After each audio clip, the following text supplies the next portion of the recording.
Hey guys, welcome back to The Readers. I hope you are having an amazing day. Let's get right into the stories. The first one is a pro-revenge story. I've been reading a lot of Reddit lately, especially the entitled Parents section. I created a new account specifically to share my story. Until now, Reddit has just been my guilty morning coffee read. I'm an only child. My mom passed away from ovarian cancer at 55 in 2020. It devastated my dad. They'd been together since their university days and were practically the same age, dad being just a month older. I'm 22 now, about to finish my degree in biochemistry when everything started happening. I attended university on a full scholarship, which becomes relevant later. My dad met my future stepmom, Sarah, when she was my mom's nurse during her final days at Memorial Hospital. Sarah knew exactly how to play her cards to win my dad's trust. "Your wife was such a special person," she'd say to him, placing her hand on his shoulder. "I can see how much you loved her." I was 17 then, old enough to see through her act. She was clearly trying to get her hands on my dad's money, but it wasn't my place to interfere. I was focusing on finishing high school and had just won a scholarship to study abroad the following year. Dad mourned Mom for a year, and during that time, Sarah would call regularly. "Just checking in on you, Thomas," she'd say. "How are you holding up?" After the year mark, Sarah became more aggressive in pursuing Dad. She was 40 when they started dating, 15 years younger than him. Despite my reservations, Dad seemed less depressed, so I tried to keep an open mind. "What do you think of Sarah?" Dad asked me one evening. "If she makes you happy, Dad, that's what matters," I replied diplomatically. Coming from a Scandinavian family, we're not exactly known for meddling in each other's affairs. Sarah, being from Slovakia, had her own way of doing things. Dad had done well as an investment banker, building substantial wealth over his career. Within 6 months of dating, they were married. Dad never truly recovered from losing Mom, though. His health declined rapidly despite being only 57. One evening, he called me to his study. "Son," he said, looking unusually serious, "what do you need to set yourself up in life?" "Dad, I don't need anything," I insisted. "I can take care of myself. Besides, you're going to be around for a long time yet."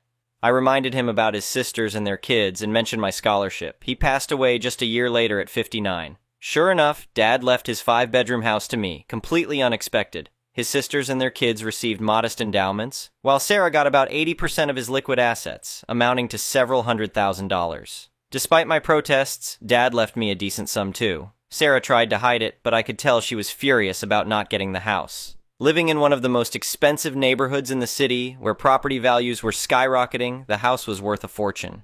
"This house has so many memories," she'd say, her voice dripping with fake sentiment. "Your father and I made such plans for it." During those first few months after Dad's death, things got weird. Sarah started giving me these uncomfortable looks, trying to see if I might be interested in her romantically. "You look so much like your father," she'd say, standing too close. "Same strong features." It was revolting. She continued living in the house since I was away at university, only visiting every couple months to see my cousins nearby. I didn't make a big deal about owning it, and Sarah seemed to forget it wasn't actually hers. "Feel free to use the guest room when you visit," she'd say condescendingly, as if I were a visitor in my own home. The final straw came when she started dating Victor, some sleazy guy barely older than me, just 5 months after Dad's funeral. When I came home after graduation, they were acting like they owned the place. "Oh, by the way," Sarah mentioned casually one morning, "I gave your PlayStation 4 to Victor's cousin. You're really too old for video games now." I maintained my composure while changing all the network passwords that day. "We're getting married," she announced over dinner. "I can't mourn forever. Life goes on." "That's great," I replied, adding, "I've actually got a job lined up with a local pharmaceutical company. I'll be looking for my own place soon." Her face lit up. "But remember, you'll always have a place in our home," she said, emphasizing our. "I should have my own place within 3 months," I told her. She beamed. "Perfect timing. Victor and I are planning our wedding in Slovakia. Just a small local ceremony. Otherwise, we'd invite you, sweetie. But I know you'll be busy with your new job." "Congratulations," I said, keeping my voice neutral. "Would you mind watching the house while we're away? Watch my own house?" The irony was delicious. Of course, I'll take care of everything. The moment they left for their 3-month European adventure, I sprang into action. I listed the house on several rental websites and hired professional movers. They packed all of Sarah's belongings and transported them to a storage facility. I kept all my parents' original furniture. "Make sure everything's properly labeled and organized," I instructed the movers. "I'm paying for 4 months of storage, 1 month more than their trip." The response to my rental listing was overwhelming. The house's location and amenities attracted dozens of inquiries. I eventually selected James and Emma Thompson. He's a corporate lawyer, she's a high school teacher with two well-behaved kids. There's something you should know, I told them during the viewing. My former stepmom might cause some drama when she returns, but here's my lawyer's contact information. He can verify that I'm the legal owner. We understand, Emma said. The house is perfect for our family. They signed a year-long lease and paid first and last month's rent immediately. I moved into a nice apartment downtown, close to my new job. That's where I met Rachel at a local cafe. Is this seat taken? She'd asked, coffee in hand. We hit it off immediately, and 6 months later, we were engaged. When Sarah returned, she went ballistic. My lawyer handled everything. I never had to speak to her directly. Your client has no legal claim to the property, I heard him tell her firmly over the phone. All her belongings are in storage unit 247 at Citywide Storage. The first 4 months are paid. From what I've heard through family, Sarah and Victor fled back to Slovakia, probably burning through Dad's money like it's going out of style. I imagine she's already scouting her next wealthy target. The rental income from the house has been incredible. Not only am I helping my cousins with their college expenses, but Rachel and I moved into a spacious apartment in a historic building downtown. I can't believe your stepmom thought she could just take your house, Rachel said one evening as we discussed the situation. The funny thing is, I replied, if she'd just been decent about everything, I might have let her stay. She just had to respect boundaries and stay out of my space. Instead, she got evicted as a wedding gift, Rachel laughed. I did buy another PS4, even though I rarely use the original one. That wasn't the point. The principle of the matter was simple. You don't give away other people's belongings. It's like that old saying, I told Rachel. What goes around comes around. Just last week, I ran into Victor's cousin at a local coffee shop. He actually apologized about the PS4 situation. I had no idea it wasn't hers to give away, he said, looking genuinely embarrassed. Sarah told us you'd moved out and left it behind. Water under the bridge, I assured him. But it taught me an important lesson about protecting what's mine. That's exactly why I had to kick Sarah out of my house, because it's my house, my decision about who lives there. Dad left it to me for a reason, and I intend to honor that by using it to help family and make smart decisions about its future. The Thompsons have been perfect tenants, by the way. They even invited me and Rachel over for dinner last month to show me the improvements they've made to the garden, with my permission, of course. We love this house, Emma told me. It has such good energy now. I couldn't agree more. Sometimes the best revenge isn't just about getting even. It's about making better use of what you have than the person who tried to take it from you ever could. Looking back, I realized Dad probably knew exactly what he was doing when he left the house to me instead of Sarah. He might have been blinded by love, but he wasn't stupid. He knew I'd take care of our family home and use it wisely, and that's exactly what I'm doing, just not in the way Sarah expected. The next one is an entitled people story. I never thought I'd be dealing with a real-life Karen situation, but here we are. This is the story of how my entitled neighbor learned the hard way not to mess with other people's property. My wife and I bought our dream home about 3 years ago, a beautiful 5-acre property just outside the city limits. The previous owner had maintained lovely vegetable gardens and fruit trees, which was a huge selling point for us since we wanted to try our hand at hobby farming. The property also came with a small barn where we store equipment and materials. Everything was great for the first year. We expanded the gardens, planted more fruit trees, and started keeping chickens. Our closest neighbor, Karen, not her real name obviously, seemed nice enough at first. She'd wave when driving past and made small talk if we saw each other at the mailboxes. Things started changing about a year ago. I first noticed some of our produce going missing, not just a few tomatoes or apples, but entire plants stripped bare overnight. Then building materials started disappearing from near our barn. Lumber, bags of mulch, even some tools. At first I thought maybe we had teens stealing stuff or wild animals getting into the gardens. One morning I was drinking coffee on our back deck when I spotted Karen brazenly walking through our garden, filling up a basket with vegetables. I couldn't believe the audacity. "Excuse me," I called out. "What are you doing in our garden?" She barely glanced up. "Oh, just getting some fresh vegetables. The previous owner always let me take what I needed." "Well, we're not the previous owner," I replied firmly. "This is private property and those vegetables aren't yours to take." Karen straightened up, giving me a condescending look. "Don't be so selfish. You have way more than you can eat anyway. It's not Christian to hoard food when others could use it. Whether we can eat it all or not isn't the point. This is our property that we work hard to maintain. Please leave and don't take anything else without permission," she huffed dramatically. Well, I've never been treated so rudely by a neighbor. The previous owner understood about helping the community. The previous owner isn't here anymore. This is our property now, and I'm asking you to leave." She stormed off, but not before grabbing another handful of tomatoes. I was fuming, but tried to let it go, hoping she'd respect the boundary I'd set. How wrong I was. Not only did the produce theft continue, but it escalated. More lumber and supplies vanished from near the barn. Our fruit trees were stripped bare before we could harvest anything. Even our chickens' eggs were being stolen. I installed security cameras covering the garden, barn, and chicken coop areas. Within days, we had footage of Karen making multiple trips onto our property, usually early morning or late evening, taking whatever she wanted. She'd bring large baskets and boxes, clearly planning to take substantial amounts. The final straw came when I caught her trying to steal an entire rose bush she'd dug up from our garden. The security footage showed her struggling to drag the massive plant toward her property at 6 a.m. I'd documented everything and had multiple videos of her trespassing and stealing. Time to take action. I called the non-emergency police line and asked to file a report. 2 officers came out and reviewed the security footage. They were especially interested in the footage showing her taking building materials and tools, since that elevated it beyond just produce theft. "This is clear evidence of ongoing theft and criminal trespassing," one officer said. "Would you like to press charges?" "Yes," I replied without hesitation. "This has been going on for months despite me asking her to stop." They went to speak with Karen while I waited. Through my security cameras, I could see her getting increasingly animated, waving her arms and pointing toward our property. The officers remained calm but firm. A few minutes later, they returned.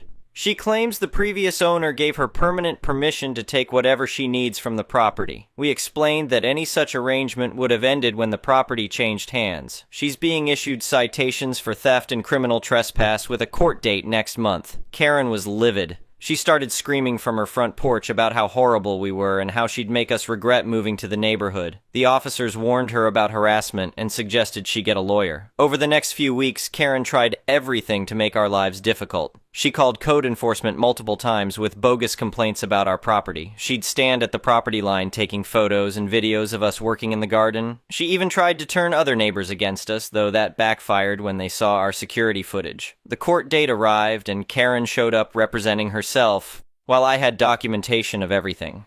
The judge was not impressed with her claims about having permanent permission from the previous owner or her argument that neighbors should share resources. "Ma'am, this is very simple," the judge said. "You repeatedly entered private property without permission and took items that didn't belong to you. That's theft and trespassing, regardless of any arrangements you may have had with previous owners." Karen was found guilty on all counts. She was ordered to pay restitution for the stolen items, over $2,000 worth when we tallied everything, plus fines and court costs. She was also given 12 months probation and ordered to stay off our property. She tried to argue that the amount was excessive, but our documentation of everything she'd taken over months, produce, materials, tools, etc., made it clear the total was accurate. The judge wasn't having any of her protests. "Consider yourself fortunate," the judge told her. "Given the documented pattern of behavior, this could have resulted in more serious charges. I strongly suggest you respect property boundaries going forward." Karen left the courthouse in tears, but I wasn't done. Our lawyer helped us file for a restraining order given her ongoing harassment after being caught. The judge granted it, requiring her to stay at least 100 feet from us and our property except when accessing her own home. Things have been mostly peaceful since then. Karen still glares when she sees us, but doesn't dare come onto our property. We upgraded our security system further and installed better fencing just to be safe. The best part?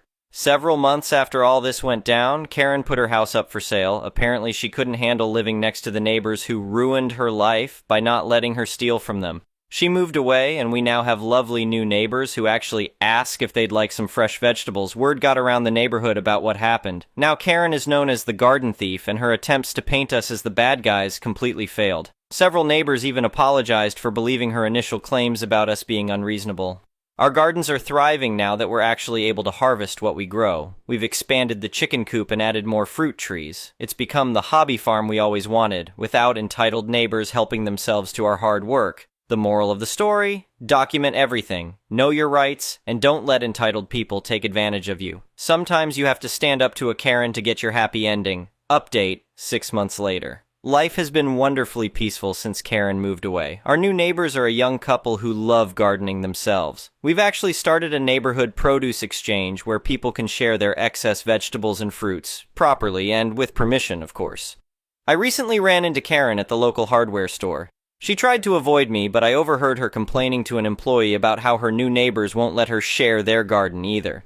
Seems she didn't learn her lesson about respecting property rights. The restraining order is still in effect since she only moved about 20 minutes away. Our lawyer advised keeping it active given her history of retaliation. Our security cameras and fencing remain in place. They're just good practice anyway. The best development? We've started hosting gardening workshops for the neighborhood kids, teaching them about growing food and respecting others' property.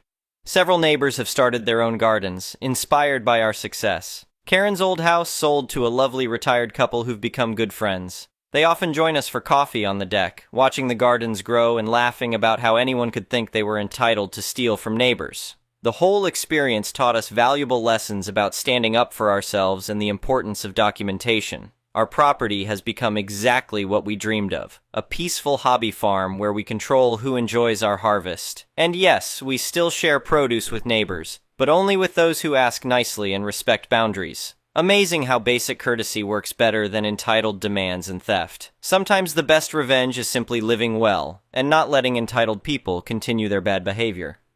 Karen learned an expensive lesson about respecting property rights, and our neighborhood is better off for it. The next one is a malicious compliances story. This isn't my story. It was a close friend of a then-close friend. I'm not sure how I never thought about sharing it, as it is one of the best malicious compliance stories I've ever heard. There's also quite a bit of background here, mostly to explain old tech. This guy, we'll call him G, was pretty wealthy. Dude had a nepo job where he worked in a factory, fixing the machinery which almost literally never broke. Someone always had to be on duty to be ready for repairs, so he got all kinds of overtime and was being paid almost $75 per hour in the early 00s. To give you an idea of the kind of money he was making and how he didn't care, he spent most whole days sitting around watching movies on a personal laptop that he had spent over $2,000 on and just left it at his desk. If he had a call to the floor, it would take him no more than an hour, and that would happen maybe 3 times in a week. Holidays were 2.5x pay, and he worked every one of them. This guy was a bit of a tech nerd, and he got an ISDN account as soon as it came out. For you youngins or folks who weren't savvy at the time, ISDN was basically two 56.6 kilobits per second modems smooshed together. This was back when 56.6K was as good as it got for residential, and you could still pay for slower, so fast AF for its day. Back in the days of dial-up, the dark ages, some services would be paid by the minute of usage in addition to your monthly bill, and that's how this worked. Also, because dial-up was literal and used existing infrastructure, you could take your modem with you and use it somewhere else by logging into your account from a new location and dialing the closest number to you. This was also back in the day of long-distance charges. Now for the actual story. G just got his ISDN modem, and after a day or so took it to his brother's house one town over to show him how fast it was, and after they played around on the internet for a bit, G had to go to work and he would be doing some long shifts for the next couple of days, so his brother asked to borrow his modem, which G said was fine. I don't understand exactly how it happened, but his brother had signed into a long-distance number and then forget to shut the connection down. And then G got his first month's bill. It was over $14,000. He immediately called the service provider and explained the situation, and they basically told him, "You signed a contract, sucks to suck, we want our money." He relented and set up a payment plan. He would also be required to keep the contract going until the bill was fully paid. Now, if you've never even heard of ISDN, even if you're 30 plus years old, I don't blame you. This was a very short-lived technology and was replaced by DSL just a couple years later, but unlike ISDN, DSL required new infrastructure, and for some reason I don't fully understand, but I have guessed is probably the way some important switch on the service provider's network was set up. The two services could not coexist in the same small region, regions the size of like a neighborhood. And G lived in a pretty nice neighborhood. Not mansions, but upper middle class. The best neighborhood our small town had to offer, in fact, and people just wanted DSL. It was the first time the internet was getting close to recognizable as it is today, because it was so much faster than what was previously available. The folks in this neighborhood wanted those speeds and did not like being told that they couldn't have it. So, service provider calls up G and explained the situation and offered to waive the remaining amount of the bill. G told them the whole bill was bullcrap and asked if they would refund what he had already paid, but they just told him to go duck himself. Malicious compliance. G tells them he has a contract and points out that they are obligated to fulfill their end of the contract and he will be paying his bill in full, and hung up. He keeps paying. Service provider keeps getting calls from more customers wanting DSL and folks who had previously called, calling back more and more irate. G gets another call, then another, until service provider decides to just tell people exactly who is responsible for their neighborhood's lack of DSL service. His neighbors let loose on him, but does G care? Not at all. Just keeps paying his bill. This went on for more than a year. Eventually, service provider just decided to get rid of ISDN completely, as it was a legitimately outdated technology, and did forgive the remainder of G's bill since they weren't fulfilling their end of their contract, but the whole thing was just wonderful. Thank you for watching. I would really appreciate it if you could like the video and subscribe to our channel if you haven't already. We'll see you again tomorrow.